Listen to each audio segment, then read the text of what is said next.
Your money or your life content is taken incredibly seriously by Google. If your products or services fall in that category, your site and its content needs to meet very high quality standards to rank well organically. So let's talk about what YMYL content is and 4 ways that you can write about it effectively. The first thing you want to do is to ensure that your content is written by an expert that has relevant expertise. So if you're publishing health advice, you might want to talk to a nurse, a doctor, or a health practitioner who works within that field. If you're publishing information about vitamins or supplements, you might want to talk to a dietitian.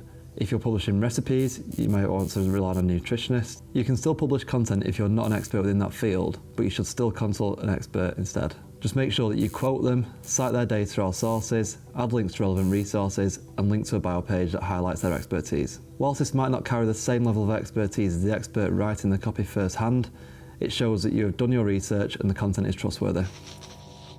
The second thing that you want to do is to provide proof of a writer's experience via a byline or a separate bio page. The byline should cover their full name, their job title, and any key credentials. And then the bio page, which you'll link to from the byline, will go into more depth about their expertise. So you might cover off things like the qualifications, their education, and any key experience. You might also consider adding their contact information or links to their social media handles.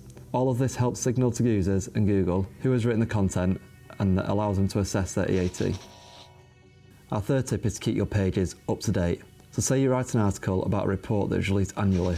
You'll obviously want to use the data from that year for the report, but you want to make sure that every year you're revisiting the latest data and updating that page. So then next year, you'll come back to that page and update it with new information from that year.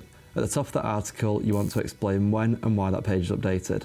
All of this signals to both the user and Google that you're keeping up to date with the information and are working hard to provide the most accurate and most relevant information to them. Our final tip is to remove or improve low quality content. So if you have content that's no longer useful or relevant that sits on your site, consider removing it altogether, although this should be a last resort. If you have valuable topics on your site but the article that covers it just isn't adequate, you should instead improve it. If you're looking to develop a YMYL content strategy but don't know where to start, speak to Dark Horse.